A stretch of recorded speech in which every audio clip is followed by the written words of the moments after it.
अपना बनाना पहरेदार हो, पहिला बेरी के हुओ पे एतबार भइल बा, ये जान हो रतहु के प्यार भइल बा, ये जान हो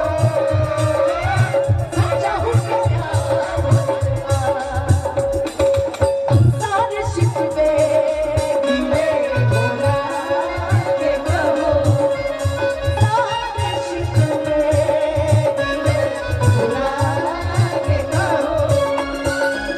जो भी कहना है मुस्कुरा के कहो, जो भी कहना है मुस्कुरा के कहो, दिल न तोड़ोगे कसम खा के कहो,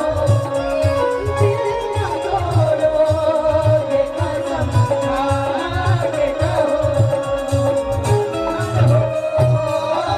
सजा हो के प्यार भइला, सजा हो के प्यार भइला। सोना न चांदी न चाही रुपया, सोना न चांदी न चाही रुपया, आज गाड़ी धइली सैया जी, सैया जी, आज गाड़ी धइली सैया जी, आज गाड़ी धइली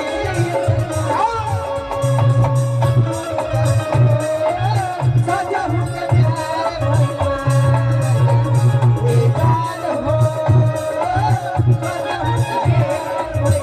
ये आपको बोल रहे हैं ना, आप गा दीजिए। साजन तुमसे प्यार की लड़ाई में, साजन तुमसे हेलो की लड़ाई में, टूट गई चूड़ियां कलाई में, टूट गई चूड़ियां कलाई में, ओ, टूट गई चूड़ियां कलाई में। हेलो अच्छा मैं एक बात कहना चाहूंगी, लग रहा है लाइट वाले भैया का ना उनकी वाइफ से लड़ाई हुआ है, इसलिए लाइट बार बार कट जा रहा है। हाँ बोल